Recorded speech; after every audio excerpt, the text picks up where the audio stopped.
What do Digimon Go's Game, Pokemon Journeys, and Yu-Gi-Oh! VRAINS have in common? Well, they are anime series that belong to three major franchises of many different mediums.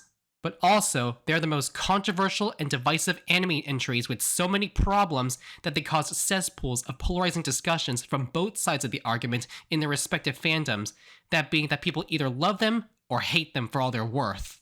And there seems to be no sort of compromise between these two sides, if there ever were one to begin with, since, that's how fandom discussions and the internet usually worked. But in the case of these three series, it's on a whole other level. There's just something about them that caused ripple effects to the fandom that caused the discussions to devolve into insult flinging, passionate defensiveness, and other unhealthy and childish behavior that's been somehow magnified thanks to these three series. And I myself witnessed this hilarious and cruel circus from the day these shows first aired all the way to the end.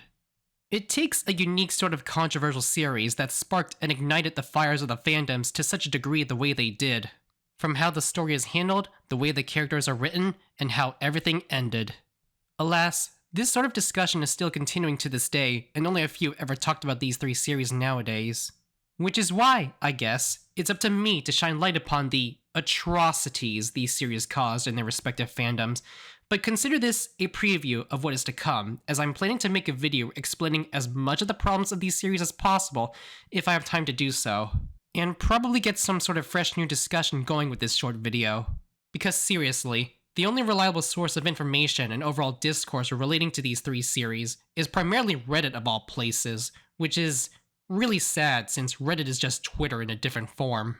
Trust me on this, it's not going to be pretty, as I'm going to tear into them for the failed anomalies they are. As some may say, their downfalls need to be studied.